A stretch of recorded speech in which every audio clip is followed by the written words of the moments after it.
एक rotational character यानी पृथ्वी की घूर्णन गति और दूसरा रेवोल्यूशनल कैरेक्टर जिसको हम लोग परिक्रमण या परिभ्रमण गति के नाम से जानते हैं। जब हम रोटेशनल मोमेंट या रोटेशनल डायनेमिक कैरेक्टर की बात कर रहे हैं, मीन्स घूर्णन गति के हम उस कैरेक्टर की बात कर रहे हैं जिसमें अपने एक्सिस के सापेक्ष या अपने अक्ष पर ये पृथ्वी रोटेट करती है। जब हम रेवोल्यूशनल कैरेक्टर की बात कर रहे हैं यानी पृथ्वी के परिक्रमण गति की बात कर रहे हैं, तो वहाँ पर हम लोगों ने ये समझा था कि सन के पर्सपेक्टिव या सूर्य के सापेक्ष पृथ्वी अपने कक्षा में, अपने ऑर्बिट में किस तरह से परिक्रमा करती है, उनसे संबंधित विशेषताओं को, उनसे संबंधित तथ्यों को हम लोगों ने समझा था।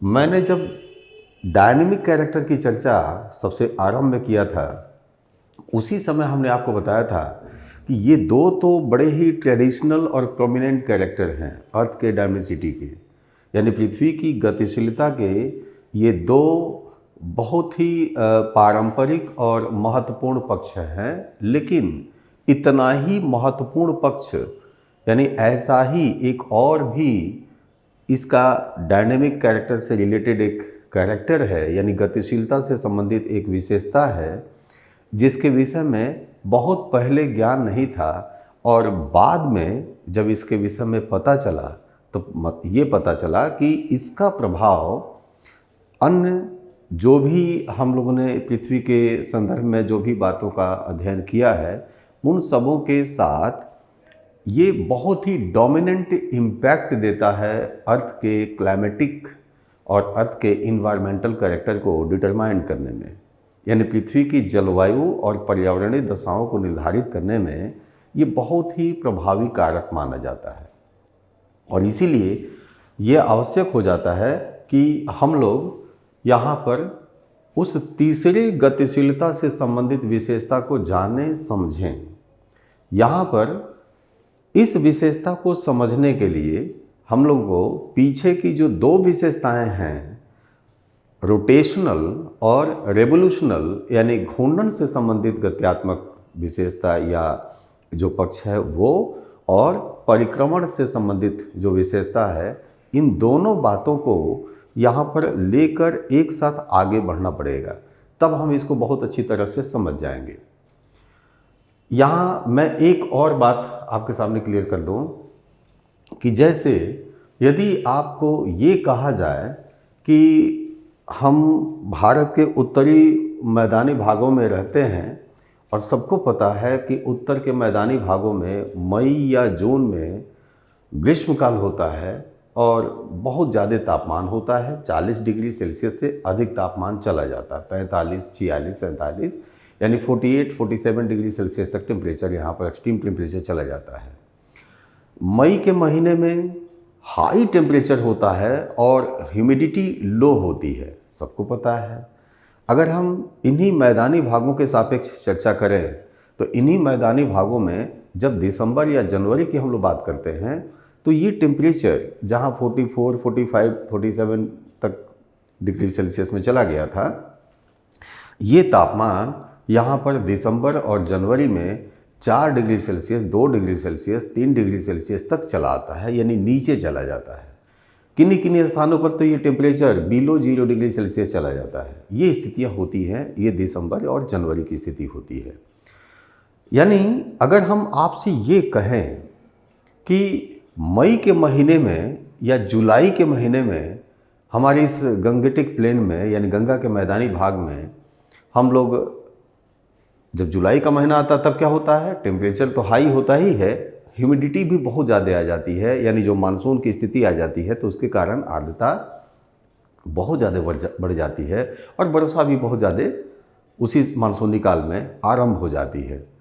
तो ये जो दशाएं हैं, चाहे ये ताप से संबंधित हो यानी टेम्परेचर से रिलेटेड हो या ह्यूमिडिटी से रिलेटेड हो, हम सभी जानते हैं कि इस या इन दशाओं का हमारे जो भी फसल होते हैं, हम लोग कृषि करते हैं, तो उन एग्रीकल्चरल कैरेक्टर कंडीशन को निर्धारित करने में यहाँ पर बहुत बड़ा रोल होता है। यानी इन सीजन्स के आधार पर ही, इन्हीं के अनुसार हम अपने खेतों में फसल भी उगाते हैं। जैसे जुलाई में हम लोग धान की खेती करते हैं। अगर मैं ये कहूँ कि जुलाई में ऐसा भी हो सकता है कि जुलाई में आज से कुछ वर्ष पहले, कुछ हजार वर्ष पहले गेहूं की खेती की जाती थी, तो आपको आश्चर्य होगा। अगर ये कहा जाए कि मई के महीने में हम लोग स्वेटर, कोट और ब्लेजर पहन सकते थे, अगर ये कहा जाए तो थोड़ा सा बड़ा ही वो लगेगा कि ये कैसे संभव है। अगर ये कहा जाए कि हम लोग उन्हीं मई के महीने में या जुलाई के महीने में या दिसंबर के महीने में इसी गंगा के मैदान में दिसंबर और जनवरी के महीने में यहाँ धान की खेती की जाती थी और ठीक वही दशाएं स्थापित थीं जो दशाएं जुलाई और अगस्त में हम पाते हैं, तो भी बड़ा ही अविश्वसनीय जैसा लगेगा, क्योंकि लगेगा कि ये कैसे संभव है। लेकिन ये संभव है और ऐसा हुआ है और ऐसा होगा, ऐसा होता है। और इन्हीं संबंधित विशेषताओं को अगर हम जान लें, समझ लें कि ये किनसे संबंधित है, ये कैसे होता है, कब हुआ था और कब होगा, तो निश्चित रूप से हम अपने पास्ट की कोई भी स्टडी करते हैं, चाहे वो क्लाइमेट से रिलेटेड हो, चाहे कोई हिस्टोरिकल इवेंट हो, चाहे प्री हिस्टोरिकल कोई इवेंट हो, अगर हम कुछ ऐसा प्रागैतिहासिक काल में भी कुछ बातें जानना चाहें, समझना चाहें, तो बड़े ही यथार्थपरक हमारी जानकारी वहाँ पर मिलेगी हमें। जैसे हम सभी जानते हैं कि बीसी पूर्व लगभग 2,500 से 3,000 बीसी पहले हम इंडस वैली सिविलाइजेशन की बात करते हैं, सिंधु घाटी सभ्यता की बात करते हैं। हिस्ट्री जब पढ़ते हैं तो हम लोग ये मानते हैं कि एक ऐसी भी सिविलाइजेशन हमारे यहाँ रह चुकी है। इसी गंगा और ये जो इंडस है, सिंधु है, इस सिंधु और गंगा के मैदान में जिसका प्रादुर्भाव हुआ, जिसका विकास हुआ, एक ऐसी उन्नत संस्कृति थी जो एडी में, एडी से पहले चलेंगे, अगर हम बीसी में चलें तो बीसी में लगभग बीसी में 2,500 से 3,000 साल पहले यहाँ पर विद्यमान थी, नगरीय सभ्यता थी। उस एडी यानी जहाँ से बीसी समाप्त होता है, एडी आरंभ होता है, ईस्वी सन का आरंभ होता है, वहाँ से लगभग हम लोग 2,000 वर्ष आगे बढ़ चुके हैं। यानी हम आज से अगर हम कहें कि 5,000 ईयर्स पास्ट में या 5,500 वर्ष पास्ट में जाकर भूतकाल में यहाँ पर एक सिंधु घाटी की सभ्यता थी और नगरीय सभ्यता थी, और उन नगरीय सभ्यता के जीवन दशाओं का अगर हम वास्तविक अध्ययन करना चाहें तो निश्चित रूप से हमारे लिए जो ये टॉपिक हम डिस्कस करने जा रहे हैं, उस टॉपिक को अगर हमने समझा हुआ है तो उन सिंधु घाटी सभ्यता के दौरान जो जीवन दशाएं लोगों की थी, यानी जो भी उनका लाइफ स्टाइल था, उस लाइफ स्टाइल को हम बहुत ही बेहतर तरीके से समझ सकते हैं। क्यों? इसलिए कि आज से लगभग वो 5,500 वर्ष पहले जो जलवायुवी और पर्यावरणीय दशाएं थीं, उन्हीं क्लाइमेटिक और इन्वायरमेंटल कंडीशंस के थ्रू ही उन सब जो भी वहाँ पर लोग रहे होंगे, वहाँ की सभ्यता और संस्कृति का पूरा जो उनका कैरेक्टर है, उन्हीं जलवायु दशाओं से नियंत्रित हुआ होगा। अगर हम ये कहें कि इतने समय पहले जून में गेहूं की खेती की जाती थी, तो आपको अभी तो आश्चर्य लगेगा, लेकिन जब हम लोग डिस्कस कर लेंगे, इसको समझ लेंगे, तो बिल्कुल आपको लगेगा कि नहीं, ऐसे ही होना चाहिए और ऐसा होता था। यदि हम फैक्चुअल रूप में देखें तो इस हिस्से से बड़े ही व्यवहारिक प्रश्न पूछे जाते हैं, कंसेप्चुअल भी नहीं, व्यवहारिक प्रश्न पूछे जाते हैं। कंसेप्चुअल तो बनेंगे ही, और मैंने आपको बताया भी है कि जब हम कंसेप्चुअल की बात करते हैं तो हम टॉपिक तक ही सीमित रहते हैं, लेकिन जब हम अप्लाइड की बात करते हैं तो उस कंसेप्ट के एप्लीकेशन की बात करते हैं। यहाँ जो मैं आपको एग्जाम्पल दे रहा था, गेहूं की खेती, धान की खेती, पहनावे से संबंधित बात कर रहा था, लाइफ स्टाइल से रिलेटेड बात कर रहा था, ये अप्लाइड पोर्शन है, यानी हम वहाँ तक चलेंगे। अब इस पूरे टॉपिक का जो शीर्षक है, नाम है, क्योंकि ये थर्ड सबसे ज़्यादा जो महत्वपूर्ण विशेषताएं हैं डायनेमिक कैरेक्टर में, तो थर्ड इम्पॉर्टेंट ये dynamic character of the earth है, जिसको हम लोग साइक्लिक प्रिसेशन ऑफ एक्सिस के नाम से या अक्ष का चक्रीय अग्रगमन के नाम से हम लोग जानते हैं। इसी टॉपिक को हम लोग इक्वेटर के जो इक्विनॉक्स है यानी विषुव है, उन विषुव दशाओं के सापेक्ष भी इस टॉपिक को संबोधित किया जाता है और वहाँ पर इसका नाम हो जाता है, यानी इसी को कहा जाता है एक दूसरे नाम से भी या जाना जाता है एक दूसरे नाम से भी। और उन दशाओं में उसके संदर्भ में जब हम लोग बात करते हैं तो वहाँ कहा जाता है प्रिसिएशन ऑफ इक्विनॉक्सेस, यानी विषुव का अग्रगमन। अब इस पूरे टॉपिक को समझने के लिए मैंने थोड़ा सा ये एक अंडाकार कक्षा बनाया है। ये ऑर्बिट है, ऑर्बिटल एक सर्किल है पृथ्वी का, और इसी ऑर्बिटल सर्किल के सापेक्ष ही हमें बहुत सारी बातों को समझना है, इसलिए हमने इसको बनाया हुआ है। हम जानते हैं कि जो अर्थ की ऑर्बिट है, कक्षा है, जिस पर ये सूर्य की चारों तरफ से ये सूर्य की परिक्रमा करती है, रिवॉल्व करती है या ऑर्बिट करती है, ये बिल्कुल सर्कुलर नहीं है, रिंग की तरह, चूड़ी की तरह ये बिल्कुल गोल नहीं है, बल्कि इसका कुछ इसी प्रकार से इसका कुछ शेप है, कुछ इसकी इसी तरह से असल आकृति वो है, आकृति है, शेप है। और ऐसी स्थिति के कारण कुछ ऐसा होता है कि यहाँ पर जब सूर्य की परिक्रमा करती है पृथ्वी, तो पृथ्वी के झुकाव और इस ऑर्बिटल जो पोजीशन है या इसका जो शेप है, इसके कंटेक्स्ट में कुछ स्थितियां बनती हैं और उन स्थितियों को हम दो नाम से जानते भी हैं। मैं चर्चा पहले कर भी चुका हूं, तो दो नाम से हम लोग जानते भी हैं। एक उसका नाम है, मैं यहां लिख देता हूं, उनमें से एक नाम है जिसको हम सोल्स्टाइस के नाम से जानते हैं, सोल्स्टाइस या अयनांत कहते हैं, और इसमें सोल्स्टाइस को अयनांत कहते हैं। अयनांत संबंधी स्थिति उस स्थिति को बोलते हैं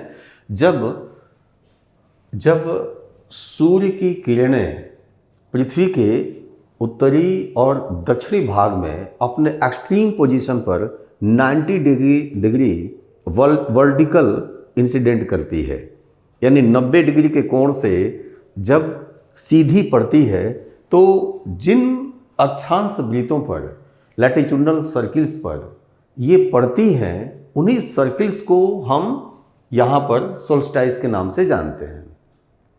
और इसके कारण उनका एक स्पेसिफिक नाम दिया गया है, जिनको हम लोग दो नाम से जानते भी हैं। और ये जो दो नाम हैं, एक है इसमें ट्रॉपिक ऑफ कैंसर, यानी कर्क रेखा, और दूसरा नाम है ट्रॉपिक ऑफ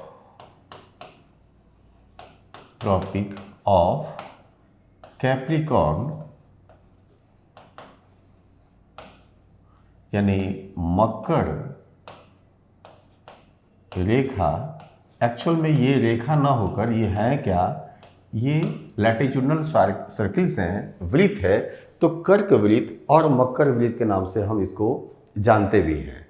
हम ये भी जानते हैं कि ये 23 डिग्री, और वर्तमान में मैंने चर्चा किया भी था कि ये है तो 27 मिनट पर, लेकिन हम इसको जनरली अभी तक समझते कितने हैं, हम इसको 23.5 डिग्री यानी 23 डिग्री और 30 मिनट हम इसको अभी जानते हैं। लेकिन एक्चुअल में नासा वाला जो कैलकुलेशन है उसके आधार पर अब हो गया है ये 23 डिग्री 27 मिनट पर और 0.8 सेकेंड है। उसी तरह से मकर रेखा के विषय में भी हम लोग इतना सब कोई जानता है, आप लोग जानते हैं कि 23 डिग्री 30 मिनट ये नॉर्थ लैटिट्यूड पर है और ये साउथ लैटिट्यूड है। उसी को हम ट्रॉपिक ऑफ कैंसर और ट्रॉपिक ऑफ कैप्रिकॉर्न के नाम से जानते हैं। मकर रेखा या मकर वृत्त और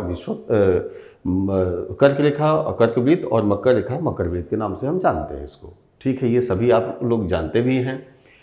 ये जो स्थितियां बन रही हैं, अगर हम यहाँ उसको देखना चाहें तो इनको हम लोग ट्रेस कर सकते हैं। यानी सूर्य जब वर्टिकल इंक्लाइंड होता है, ऊर्ध्वाधर रूप में सीधी इसकी सीधी किरणें पड़ती हैं 90 डिग्री के साथ, तो वो जो दिवस होता है, दिन होता है, तारीख होता है, वो होता कब है? ये होता है 21 ऑफ, यानी कर्क रेखा पर पड़ता है 21 ऑफ जून को, और मकर रेखा पर यह स्थिति आती है 22 दिसंबर को। ठीक है, ये 22 दिसंबर को और 21 जून को ये स्थिति आती है, यानी 22 दिसंबर ये स्थिति आती है। अगर हम इन पोजीशंस को जानना चाहें कि ये कब होती है, कहाँ होती है, क्योंकि ये हमारा आधार है, सोल्स्टाइस की जो बात हम लोग कर रहे हैं ये हमारा आधार है और इसी के सहारे हम लोग जानेंगे। तो ये स्थिति आती है, अगर हम यहाँ से एक रेखा खींचें तो ये रेखा बताएगी कि ये स्थिति कब आती है, और इसके लिए हम एक रेखा यहाँ खींचते हैं ये, और सीधी लाइन हमारी होनी चाहिए। ये बन गई, एक सीधी लाइन हमने बना दिया, और इस सीधी लाइन में यहाँ पर तो सूर्य की स्थिति होती है। सूर्य के लिए थोड़ा सा हम लोग स्पेस बना दें, ये सूर्य की सन की स्थिति हो जाएगी, और यहाँ पर सन की पोजीशन हो जाएगी। सन की पोजीशन के लिए हम यहाँ बना दे रहे हैं, ये सन की पोजीशन हो गई। सन की पोजीशन हो गई तो ये स्थिति ऐसे, ये सन को इंडिकेट कर रहा है, ये सूर्य की स्थिति बन गई। और इसी लाइन के इस पार और इस पार, यानी अपने कक्षा में ये ऑर्बिट हो गया, ये हो गया ऑर्बिट, और इसको हम ऑर्बिट कह देते हैं, लिख देते हैं ऑर्बिट।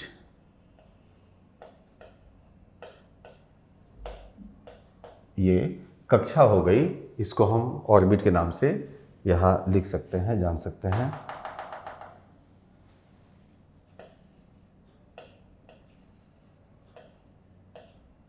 चलिए, ये कक्षा हो गई।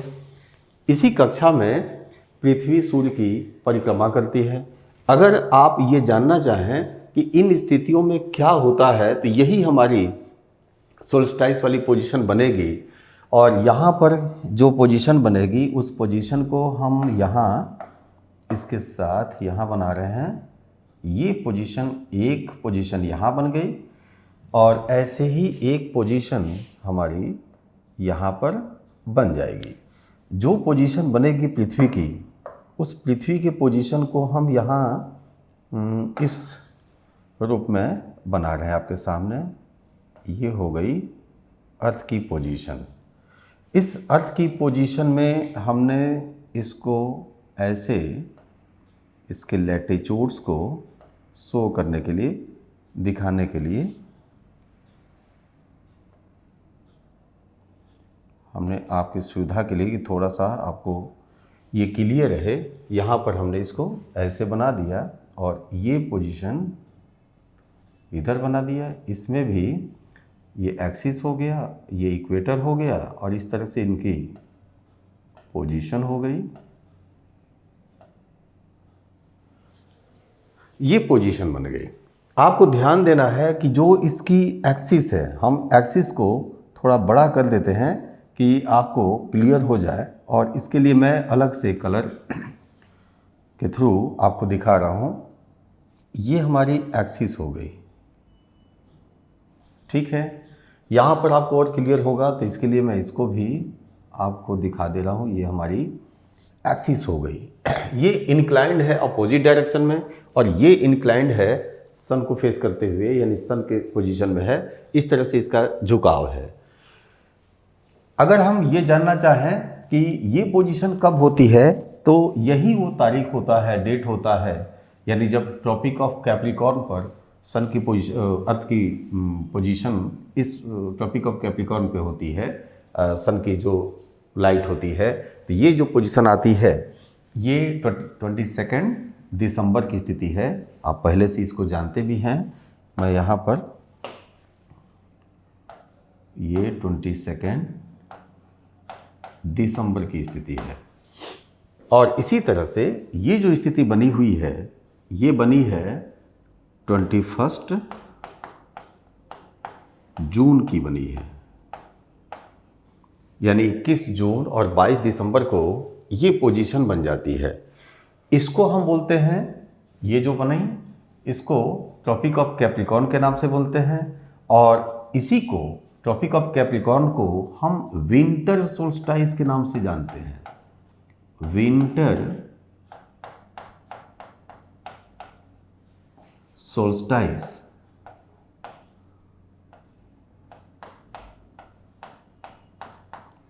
के नाम से जानते हैं। यहाँ पर इसको हम समर सोल्स्टाइस के नाम से जानते हैं।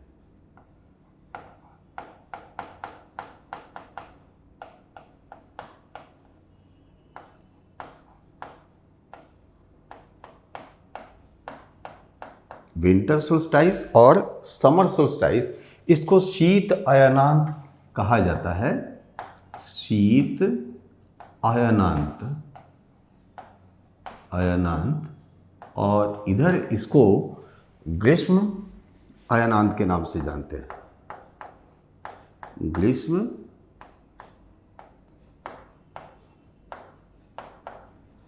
अयनांत के नाम से जानते हैं। तो शीत अयनांत और ग्रीष्म अयनांत, ये दो स्थितियां बनती हैं। अयनांत इसलिए कहते हैं क्योंकि इस समय, इस दशा में जो पृथ्वी की पोजीशन होती है, अगर हम यहाँ कहीं बनाएं, आपको यहाँ बनाते हैं जिससे क्लियर होगा, यहाँ बना देते हैं।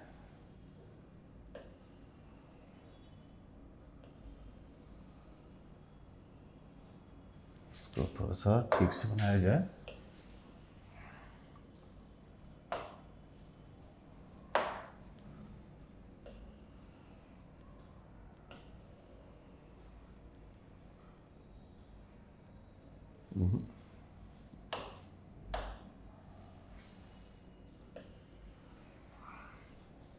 चलिए, ये पोजीशन जो हो रही है, जो मैं बना रहा हूँ, तो ये हो गया हमारा इक्वेटर। और ये इक्वेटर के नॉर्थ में एक, इसको एक बार फिर से ही बनाया जाए, ज़्यादा अच्छा हो जाए।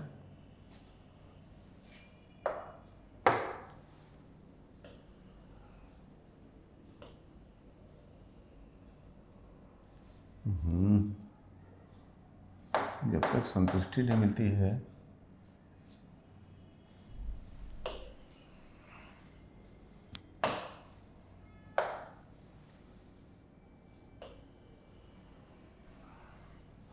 चलिए, ये जो स्थिति बनी हुई है इसमें हम अर्थ की एक्सिस को दिखा रहे हैं आपको। ये इक्वेटर की लाइन हो जाएगी और जो स्थितियां यहाँ हम बना रहे हैं उसको मैं शो कर देता हूँ। ये हो गई, ये हो गया ट्रॉपिक ऑफ कैंसर यानी कर्क रेखा, और इधर हो जाएगी ट्रॉपिक ऑफ कैप्रिकॉर्न की स्थिति।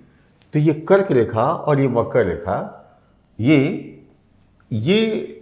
एक आयन की अंतिम सीमा है और ये दूसरे आयन की यानी ट्रॉपिक्स की लास्ट सीमा है, क्योंकि इसके नीचे या इसके उत्तर 90 डिग्री एंगल के साथ जो एंगल ऑफ इंसिडेंस होता है, सूर्य के किरणों का आपतन कोण होता है, वो नहीं होता, कम हो जाता है। इसलिए इसको अयनांत कहते हैं। इसीलिए शीत अयनांत और ग्रीष्म अयनांत की ये स्थितियां बन गई।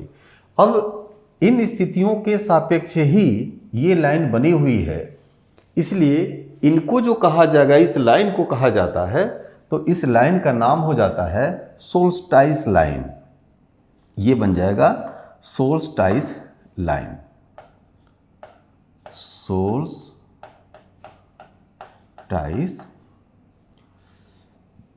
लाइन,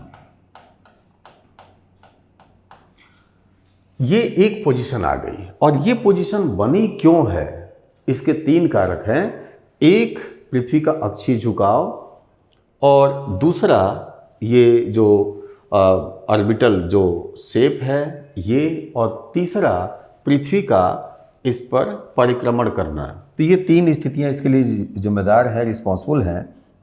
इन्हीं स्थितियों में एक पोजीशन आपको और जानना है, और वो पोजीशन है जब पृथ्वी के अक्ष के सापेक्ष, यानी एक और स्थिति बनती है, और उसको हम लोग क्या कहते हैं, ये चर्चा हो चुकी है पहले, तो मैं यहाँ थोड़ी सी चर्चा आपको, यहाँ इसका संदर्भ है इसलिए करना पड़ेगा।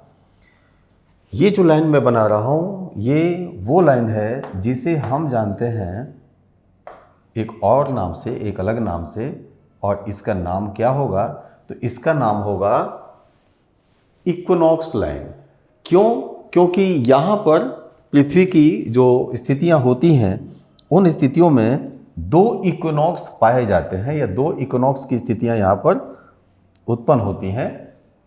उसी पृथ्वी को हम अब यहाँ बना रहे हैं, और यहाँ पर हम इसके लिए पहले स्पेस बना दें जहाँ पृथ्वी को बनना है, स्थित होना है। एक तो ये हो जाएगा, और दूसरा ये हो जाएगी।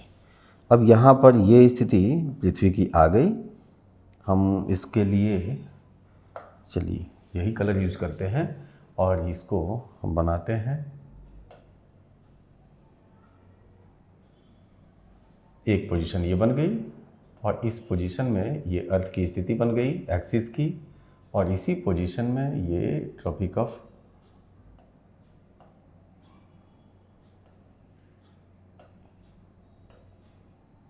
ये सारे लैटिट्यूड्स और लॉन्गिट्यूड से संबंधित स्थितियाँ हो गई। और इसी तरह से इधर भी हम इसको दिखा सकते हैं।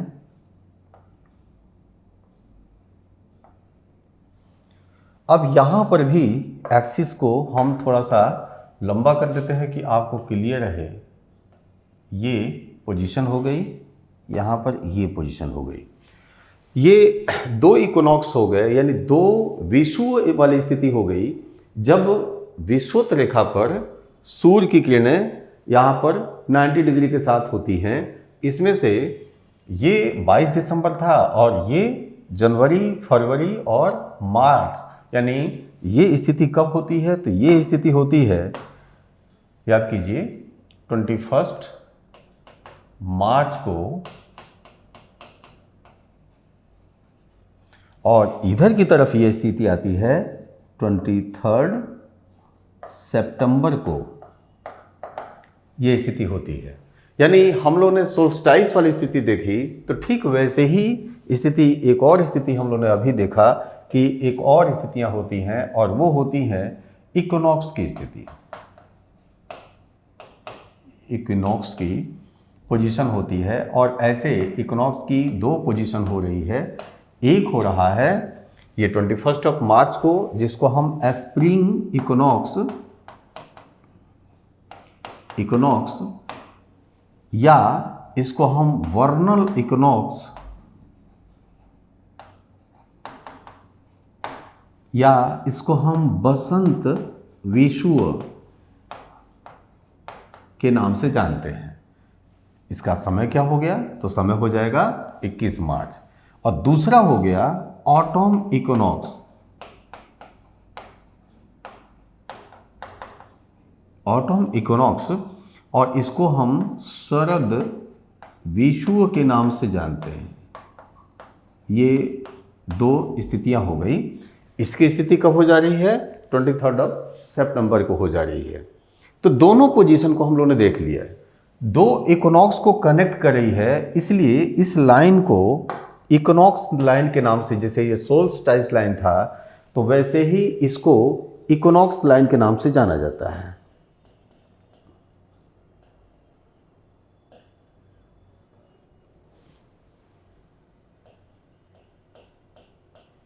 इक्विनॉक्स लाइन हो गई।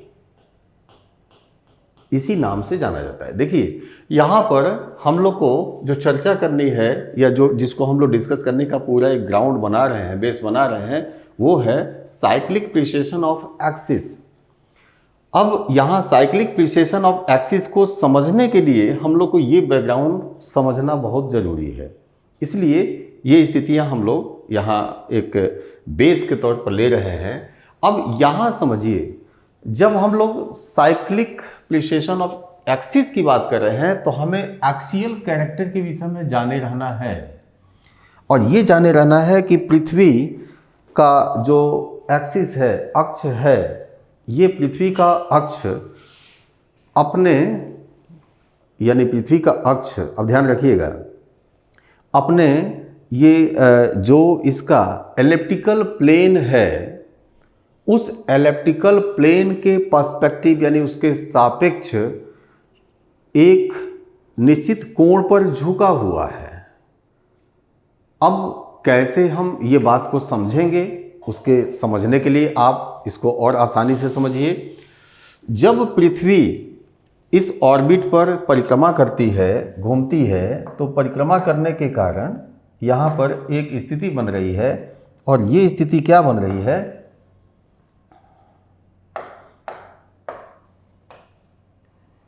यहाँ स्थिति क्या बन रही है, तो इसको मैं पहले कनेक्ट कर दूं। यहाँ स्थिति क्या बन रही है पृथ्वी के घूमने के कारण, अगर इस ऑर्बिट को हम एक प्लेन मान लें तो ये इस ऑर्बिट के यानी इस कक्षीय प्लेन को हम एक नाम देते हैं, और इसी का नाम है एक्लिप्टिक प्लेन। तो इसी एक्लिप्टिक प्लेन के पर्सपेक्टिव ये क्या है, इस जैसे हमारा हथेली हो गया, ये मान लीजिए कि इस पर ये पूरी कक्षा का ये कक्षीय तल हो गया, जिसको हम एक्लिप्टिक प्लेन मानते हैं, एक्लिप्टिक प्लेन कहते हैं। ये शब्द होगा एक्लिप्टिक प्लेन, PLANE, प्लेन। ये कक्षीय प्लेन हुआ, और इस कक्षीय प्लेन के पर्सपेक्टिव पृथ्वी झुकी हुई है, यानी इसके झुकाव को, इसके एक्सियल टिल्टिंग को हम मूल्यांकन, मेजर करते हैं, मापन करते हैं इसी कक्षीय तल के सहारे, और यहाँ पर ये झुकी हुई है। तो इसका नाम हो गया, ये जो बन गया, इसका नाम हो गया एक्लिप्टिक प्लेन सरफेस। ये एक्लिप्टिक प्लेन सरफेस हो गया। इसको हम क्रांति वृत्त तल के नाम से जानते हैं, क्रांति वृत्त तल के नाम से जानते हैं। अब ध्यान रखिएगा, ये क्या बन गया, एक्लिप्टिक प्लेन सरफेस बन गया, जिस पर हमारी पृथ्वी ऑर्बिट करती है। हम इसको अगर इस हथेली से समझ सकते हैं, बिल्कुल प्लेन सरफेस मान लें, तो जब ऑर्बिट करती है तो इसका अक्ष झुका हुआ है, और झुके हुए रूप में ऑर्बिट करती है, यानी परिक्रमण करती है, रिवॉल्व करती है। और ये झुकाव कितना है, तो ये झुकाव एक निश्चित कोण बनाता है, ठीक है, और इसी निश्चित कोण के मापन का आधार बनता है ये हमारा एक्लिप्टिक प्लेन।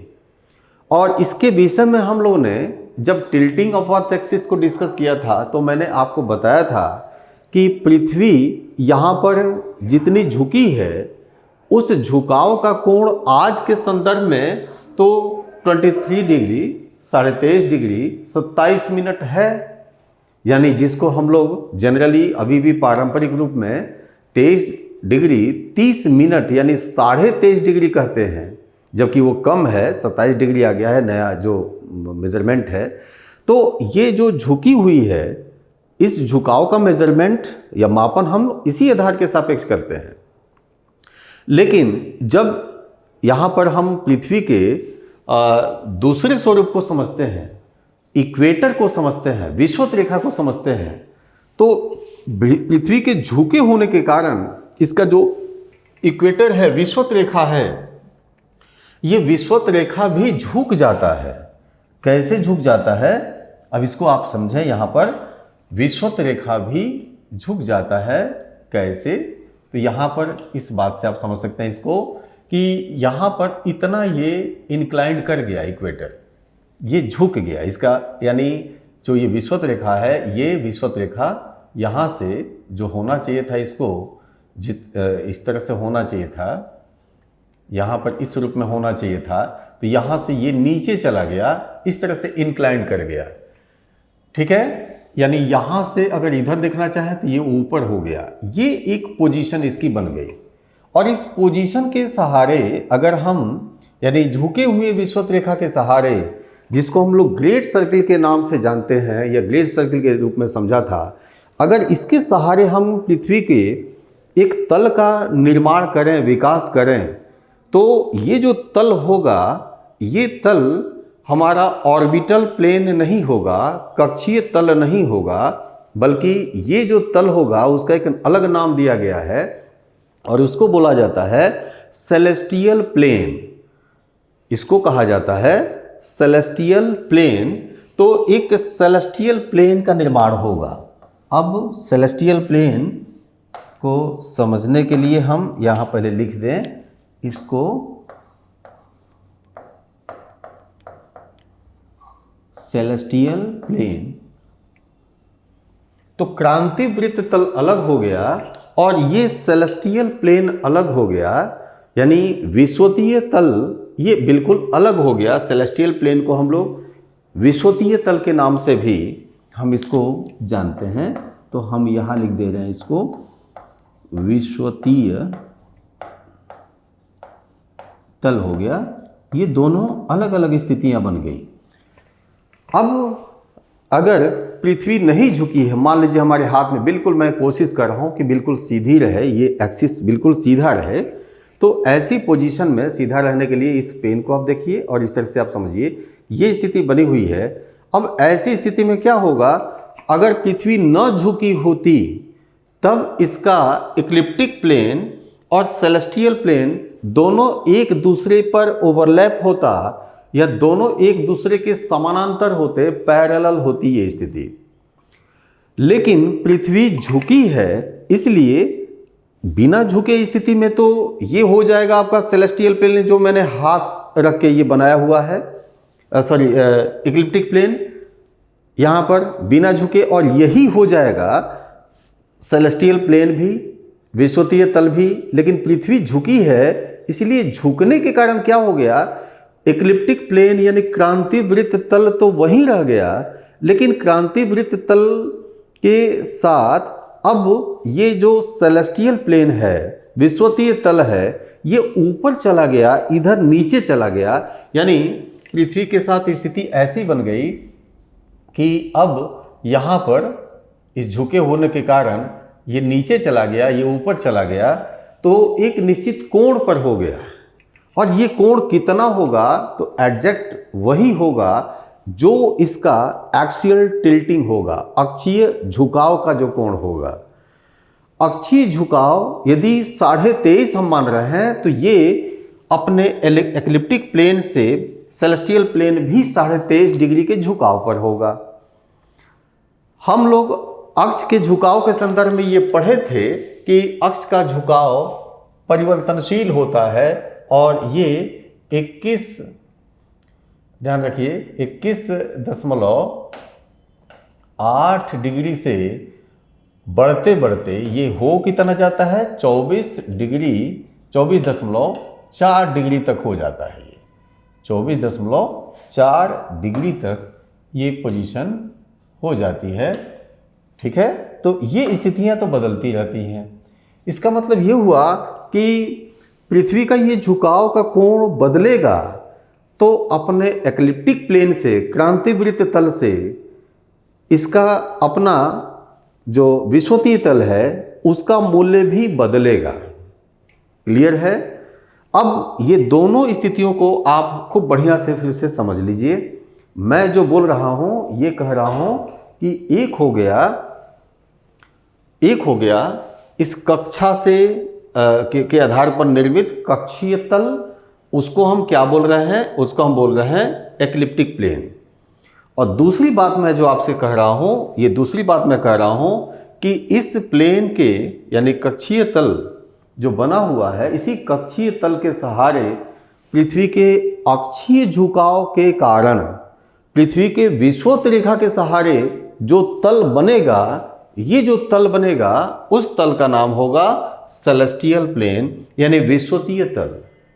अब विषुवतीय तल और एक्लिप्टिक प्लेन यानी क्रांति वृत्त तल, ये दोनों एक निश्चित कोण पर झुके होने के कारण एक दूसरे को क्रॉस करते हैं।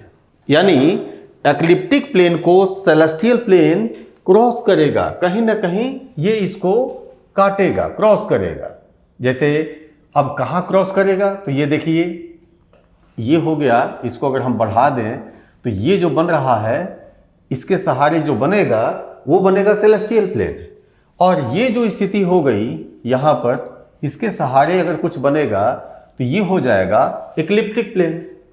अगर ये तल है, एक सरफेस होता, तो सरफेस होता तो क्या होता, सरफेस होता तो इसके नीचे, इस सरफेस को तो आप देखते, इस सरफेस को आप इधर की तरफ देखते, लेकिन जो नीचे चला गया है इसको आप नहीं देख पाते, इधर वाला आपको दिखाई देता। तो ये स्थिति बनती, यानी दोनों तल एक दूसरे को क्रॉस करते। और जब क्रॉस करेंगे तो कहाँ क्रॉस करेंगे, तो इस पोजीशन में जिस दो बिंदुओं को ये क्रॉस करेंगे, या जो दो बिंदुओं के सहारे जो एक लाइन बन रही है इक्विनॉक्स लाइन, इसी इक्विनॉक्स लाइन के सहारे ही वो यहाँ पर क्रॉस करेंगे। और क्रॉस करेंगे तो पृथ्वी का झुकाव इस डायरेक्शन में है, अपोजिट डायरेक्शन में है, नॉर्थ हेमिस्फीयर के या नॉर्थ पोल के पर्सपेक्टिव। इसलिए इसके कारण स्थिति कुछ ऐसी बनेगी कि इधर का हिस्सा नीचे रहेगा और इधर वाला हिस्सा ऊपर रहेगा। आपको कोई कंफ्यूजन हो तो मैं फिर से इसको बता देता हूं। यहां पर पृथ्वी के झुके होने के कारण यहां स्थिति ऐसी बनेगी कि पृथ्वी का जो हिस्सा है उस हिस्से में यहां से इस लाइन के सहारे यहां पर ये दो जो विषुवत रेखा है, तो इस इक्वेटर की जो स्थिति होगी, इन दो स्थितियों में यहां पर सीधे कनेक्ट करेगी, दो बिंदुओं को कनेक्ट करेगी। ये जो ऑर्बिट है, कक्षा है, उस दो बिंदु में एक वहां कनेक्ट होता है जो यहां शरद विषुव की स्थिति के समय स्थिति होती है, और दूसरा बिंदु वहां कनेक्ट होता है जो बसंत विषुव के समय जो स्थिति होती है वहां पर।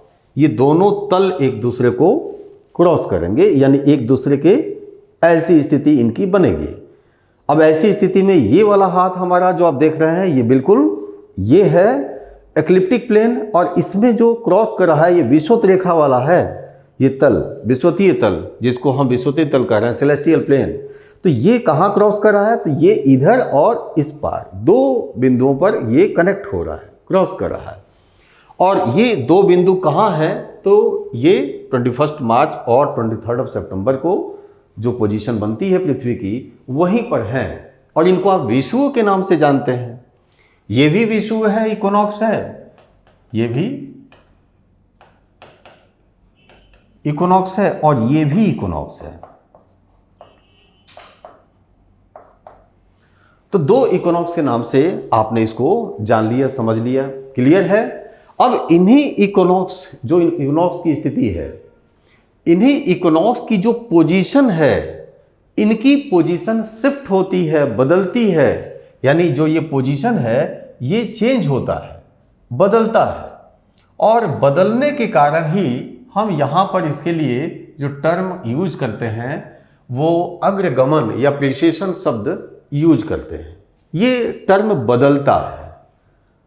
क्यों बदलता है, ये स्थितियां क्यों बदलती है, इक्विनॉक्स क्यों बदलता है? क्योंकि इसी इक्विनॉक्स के सहारे स्थितियां जब बदलेंगी तो बाकी सब चीजें बदल जाएंगी। कैसे बदलेगी अभी समझेंगे।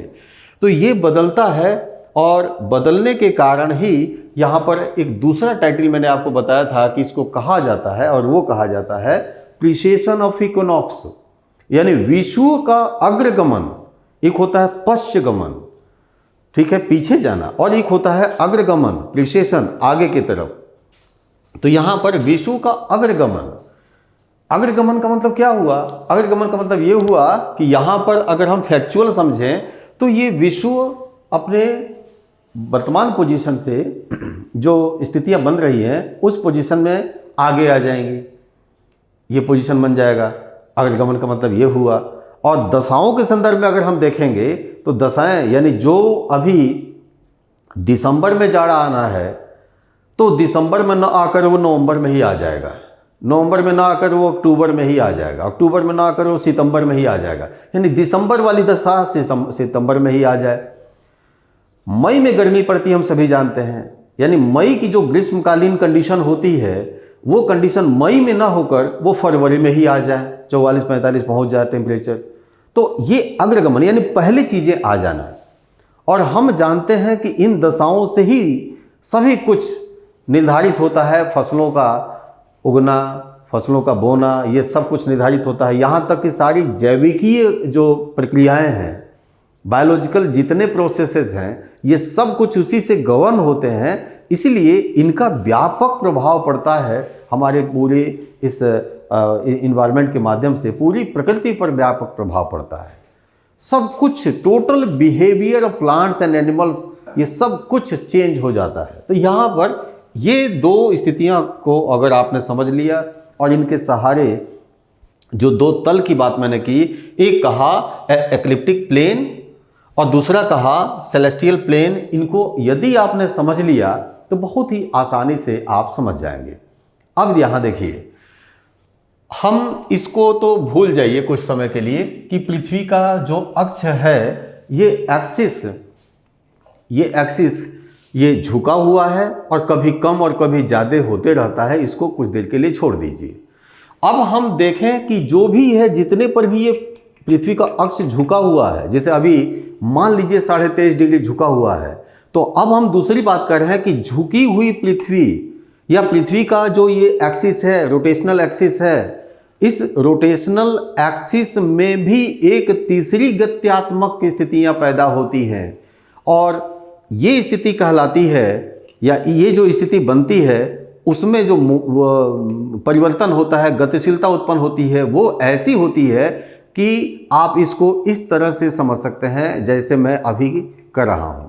यानी अक्ष एक बार इधर है तो एक बार हमारे तरफ होगा, एक बार ये इधर की तरफ होगा, फिर एक बार इधर की तरफ होगा, फिर ऐसे होगा। यानी ये एक पोजीशन बन रही है।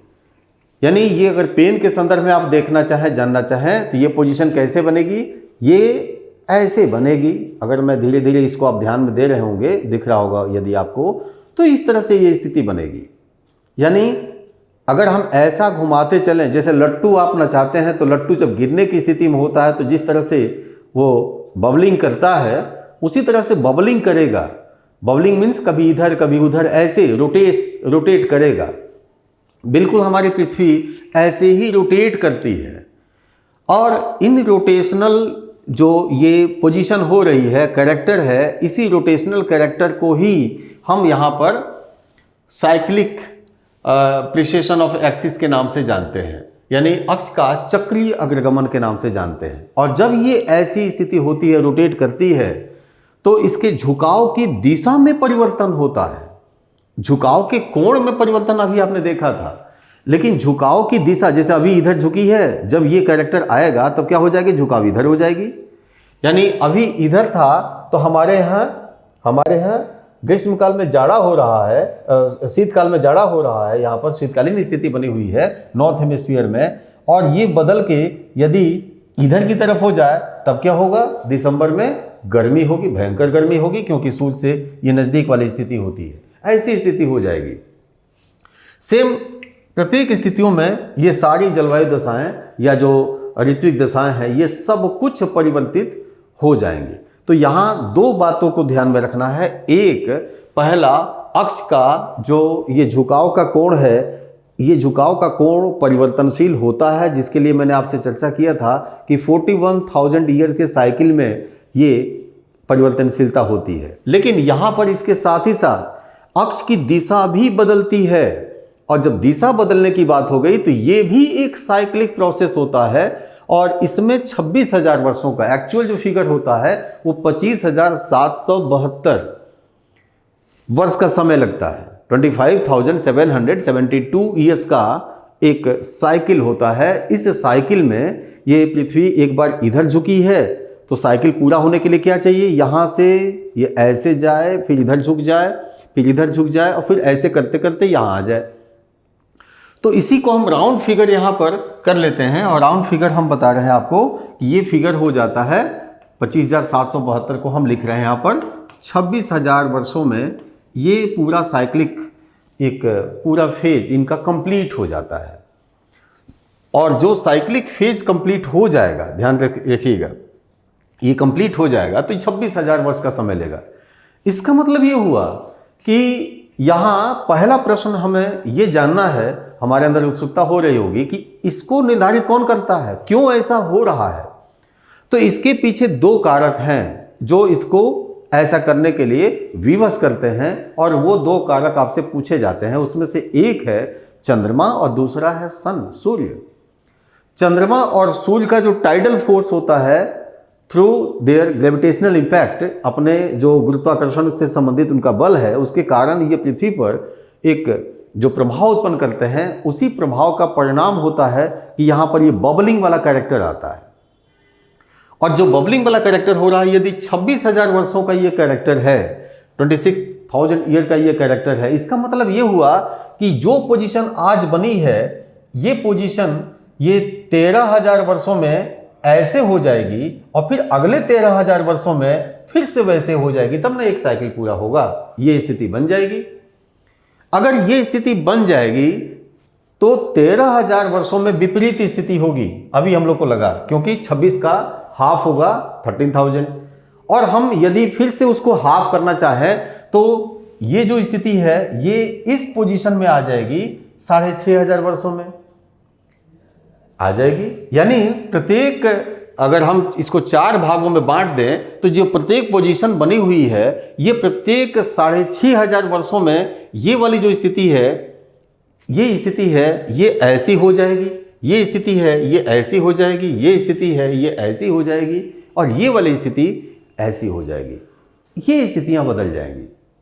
अब उदाहरण के लिए आप इसको समझिए, जैसे अभी आप देख रहे, अच्छा दूसरा ये पूछा जाता है कि ये जो बबलिंग होती है इसका डायरेक्शन पूछा जाता है। अब तक आपने देखा था कि पृथ्वी जब रोटेट करती है तो उसका डायरेक्शन, अगर आप नॉर्थ हेमिस्फीयर के या नॉर्थ पोल के पर्सपेक्टिव देख रहे हैं, उत्तरी गोलार्ध के या उत्तर ध्रुव के सापेक्ष देख रहे हैं, तो ये स्थिति कैसी होती है, एंटी क्लॉकवाइज होती है। जब ये रिवोल्यूशन की बात होती है तो ये कैसी होती है, तो ये सेम डायरेक्शन होता है जैसे रोटेशन होता है। लेकिन जब हम बात करते हैं इसके बबलिंग की बात करते हैं, बबलिंग मीन्स इस तरह से जो करती है, इसकी बात करते हैं, तो ये कैसे होता है, ये क्लॉकवाइज डायरेक्शन होता है नॉर्थ हेमिस्फीयर के या नॉर्थ पोल के पर्सपेक्टिव। ये घड़ी के सुई की दिशा में होता है। यानी इसमें क्या स्थितियां होंगी, घड़ी के सुई की दिशा में अगर होगा तो सब कुछ जैसे रिवॉल्व कर रही थी पृथ्वी, तो यहां से ऐसे जा रही थी, ये उसका कैरेक्टर था। और इस कैरेक्टर में ये इसका डायरेक्शन था, इधर से ये डायरेक्शन था, ठीक उसी तरह से इधर से ये डायरेक्शन बना हुआ था, इधर से ये डायरेक्शन बना हुआ था रिवॉल्विंग कैरेक्टर के रूप में। लेकिन रोटेशन में भी ये डायरेक्शन बना हुआ था। लेकिन जब हम यहाँ पर साइक्लिक प्रिसेशन ऑफ एक्सिस की बात करते हैं तो यहाँ पर ठीक इसकी स्थिति विपरीत हो जाती है, यानी इसके अपोजिट डायरेक्शन में, क्लॉकवाइज डायरेक्शन में इसका मूवमेंट होता है। अब क्लॉकवाइज डायरेक्शन में मूवमेंट होता है, इसका मतलब यहाँ पर अब प्रभाव कैसे क्या पड़ेगा, बहुत ही संक्षिप्त में हम पहले यहाँ पर आपको बता देते हैं और फिर इसको कंटिन्यू रखेंगे और आगे के लेक्चर में हम आगे चीज़ें इसको कंटिन्यू करते हुए हम आगे बताएंगे। लेकिन उसके लिए अब कुछ बातों को समझिए। अभी क्या स्थिति है, ये दिसंबर की स्थिति है और 22 दिसंबर की स्थिति है, ये 21 मार्च की स्थिति है। इसका मतलब ये हुआ कि अभी की जो पोजीशन है उस पोजीशन में हम ये पोजीशन लेते हैं। अगर हम देखें तो यहाँ दिसंबर है, ये मार्च है, यानी जनवरी और फरवरी की स्थिति यहाँ पर होगी कहीं। और ये जनवरी की स्थिति है, तो हम एक लाइन अगर खींचें इस जनवरी के लिए, चलिए पहले इसी को करते हैं, एक मिनट, एक लाइन अगर हम ड्रॉ करें तो ये जनवरी की स्थिति हो जाएगी, ये फरवरी की स्थिति हो जाएगी, यानी यहां पर दिसंबर है तो इसको हम जनवरी, ये फरवरी, फिर ये मार्च, और फिर ऐसी ही स्थिति हम लोग बना सकते हैं समझने के लिए। इधर की तरफ मार्च हो गया, यानी ये अप्रैल वाली पोजीशन होगी, ये अप्रैल वाली पोजीशन होगी, यहां मई वाली पोजीशन होगी, यानी इसको हम लिख सकते हैं अब मार्च, अप्रैल, ये मई की पोजीशन हो जाएगी, जून हो गया तो ये जुलाई, ये अगस्त की स्थिति हो जाएगी।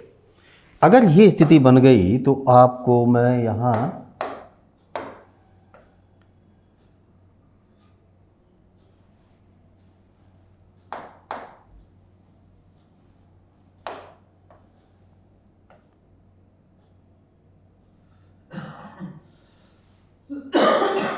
ये, यानी अब ध्यान रखिएगा, यहां से यहां, यहां से यहां, यानी ये 90 डिग्री, 180, 270, 360, 360 का एक साइकिल होता है। 26,000 यानी 26,000 ईयर का एक साइकिल पूरा करने में ये टाइम लगता है। 26,000 यानी 180 होने में यहाँ की पोजीशन को यहाँ या यहाँ की पोजीशन को यहाँ होने में कितना लगेगा? 13,000 ईयर, 13,000 वर्ष। मीन्स यहाँ से पोजीशन शिफ्ट करके यहाँ जाए, या यहाँ की पोजीशन यहाँ आए, या यहाँ की पोजीशन यहाँ आए, या यहाँ की पोजीशन यहाँ जाए, यानी 1/4 ट्रेवल करने में कितना समय लगेगा? तो 13,000 का हाफ यानी 6,500। आज से 6,500 वर्ष पहले क्या रहा होगा, कैसी स्थिति रही होगी, या आगे क्या स्थिति होगी, उसको हम लोग जान सकते हैं। कैसे जान सकते हैं? तो ऐसे जान सकते हैं कि जैसे अभी मैंने आपको बताया कि इसका जो डायरेक्शन, हमने आपसे चर्चा किया कि जो इसकी दिशा होती है प्रिसेशन की, गतिशीलता की, इस बबलिंग कैरेक्टर के कारण उसकी दिशा क्या होती है? उसकी दिशा बिल्कुल इस ऑर्बिटल रोटेशन रेवोल्यूशन के डायरेक्शन के अपोजिट होती है, यानी क्लॉकवाइज होती है, यानी इधर से इधर जाना है। इसका मतलब ये हुआ कि आज 2000 है, 2000 ईयर है, मान लीजिए 22 छोड़ दीजिए कि ये चल रहा है, 2000 ईयर हम लोग सेंचुरी से आगे आ चुके हैं, 2000।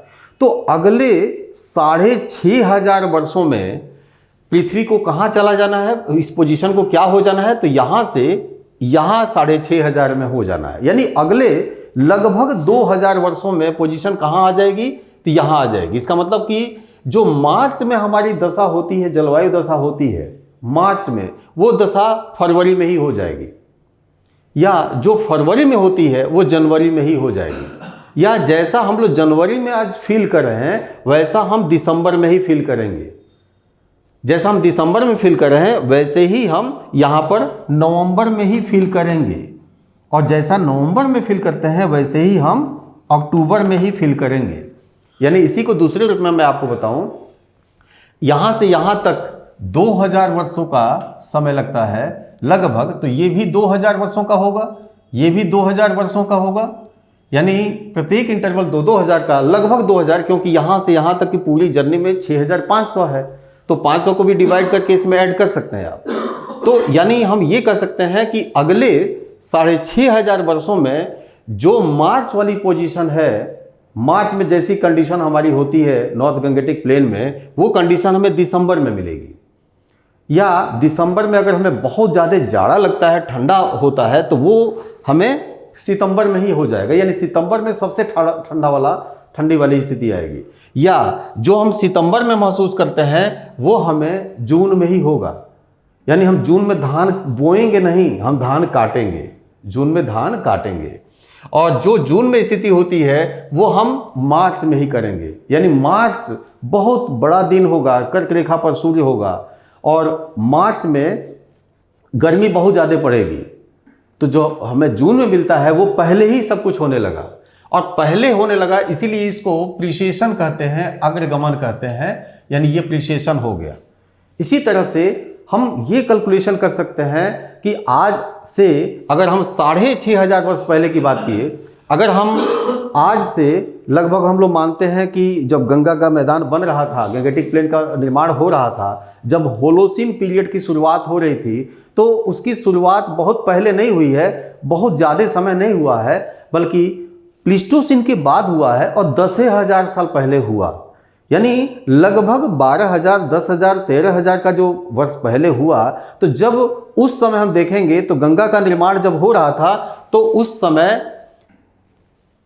ये पोजीशन कितनी चेंज हो जाएगी, 180 चेंज हो जाएगी। इसका मतलब ये होगा कि गर्मी के दिन में यानी ये समझिए कि ये जो हमें दिसंबर में जो जाड़ा लग रहा है, तो उस समय दिसंबर में हम लोग गर्मी सबसे ज़्यादा भयंकर गर्मी झेल रहे होंगे दिसंबर में।